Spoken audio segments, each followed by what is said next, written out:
Hey guys, making you a new video on how to write equations from slope-intercept form, which is right here, to standard form, which is right here.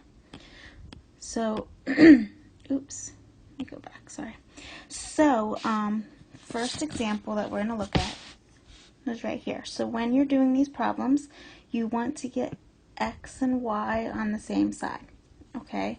And on slope-intercept form, x is on this side. So we always have to move it over with the y to get x and y on the same side. So the first thing I'm going to do is I'm going to take the x, move it over. The minus becomes a plus 3x. Okay, so these go away because I moved it. Now I want to write x plus y. So I have a positive 3x, so I just write 3x. My y is positive, so I'm going to put plus y. And then we bring down this 4. This is your answer. You're done. Nothing else. Okay, so let's look at the next one. Bring your x over.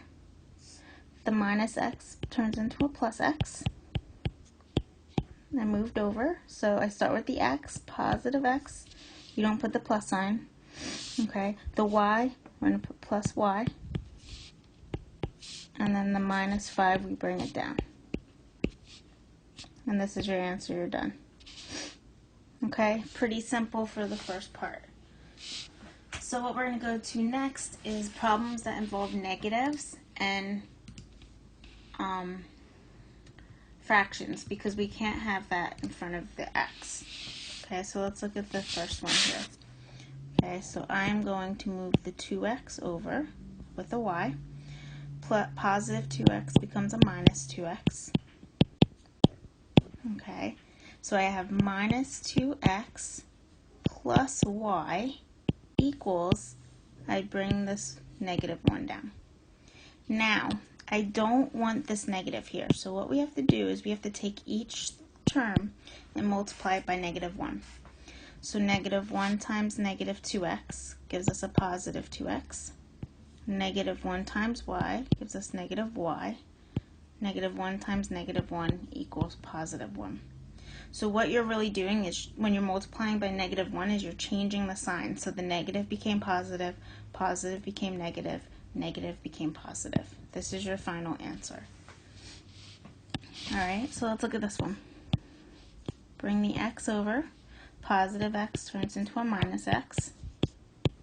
Okay, so we put the minus x first, and then plus y, and we bring down the 6. Okay, again, we don't want x to be negative, so we're going to multiply by negative 1. Negative 1 times negative x gives us a positive x. Negative 1 times y gives us a negative y. Negative 1 times 6 gives us a negative 6. So again, multiplying by negative 1 just changes. The negative became positive, positive became negative, positive became negative. That's your final answer. So that is when you have a negative in front of the x term, and that's how you get rid of the negative. Alright, last ones here. These are involving fractions. So what I'm going to do is I'm going to move the x term over. Minus becomes a plus. Okay, so we have 3 over 4x, and then I have plus y. And over here, I bring down that 2. So now I don't want the fraction. Okay, so in order to get rid of the fraction, we multiply by the bottom number. So 4 times 3 over 4, you're going to plug that in a calculator. There's free apps on the App Store for your phone, or you can Google fraction calculator, and there will be one that's simple, or lets you plug it in and do operations. Okay, so 4 times 3 over 4 gives us 3x.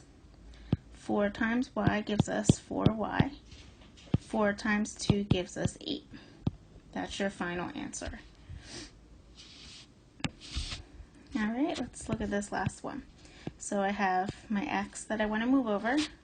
Subtract it. Okay, so we have negative 1 over 2x plus y, and then we bring down that negative 7. Now we want to get rid of the fraction and we want to get rid of the negative. So when it's a negative, you still multiply by the bottom number, but you make it a negative.